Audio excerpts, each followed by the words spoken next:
Friends ఇది Vivo X100 Pro. ఇది జనవరి 4వ తారీఖు ఇండియాలో లాంచ్ చేస్తున్నారు. దీనిలో కెమెరాలో 3 ఫీచర్స్ నాకు బాగా నచ్చినాయి. ఫస్ట్ ఫీచర్ వచ్చేసరికి టెలిఫోటో సన్ షాట్. అంటే మనం సూర్యుడిని ఫోటో తీయవచ్చు. ఎప్పుడు తీయాలంటే మీరు సూర్యుడు ఉదయిస్తున్నప్పుడు కానీ అస్తమిస్తున్నప్పుడు కానీ రెడ్ కలర్ లో ఉంటది కదా, 10x నుంచి 20x 30x ఈ రేంజ్ మధ్యలో మీరు ఫోటో తీసారనుకోండి, ఇట్లాంటి ఫోటోస్ అయితే మీరు సూర్యుని తీయొచ్చు. అండ్ సెకండ్ ఫీచర్ వచ్చేసరికి multi focal portrait. Different focal lens మీరు పోర్ట్రేట్ షాట్స్ తీయొచ్చు.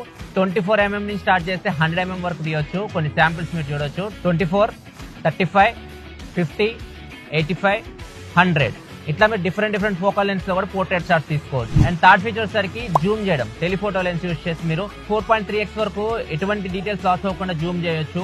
10x వరకు కూడా చాలా బాగా వస్తున్నాయి ఫోటోస్. 10x వరకు కూడా జూమ్ చేసి మీరు తీస్తే చాలా నీట్ గా షార్ప్ వస్తున్నాయి ఫోటోస్. 100x వరకు ఈ కెమెరా అయితే మీకు జూమ్ చేయగలదు. ఇవి కొన్ని ఫీచర్స్ అయితే నాకు బాగా అనిపించింది. నాకు నచ్చిన ఫీచర్ వచ్చేసరికి టెలిఫోటో సన్ షాట్. ఇదైతే మాత్రం నాకు చాలా బాగా నచ్చింది ఫీచర్. మీకు ఏది నచ్చింది కింద కామెంట్ సెక్షన్ లో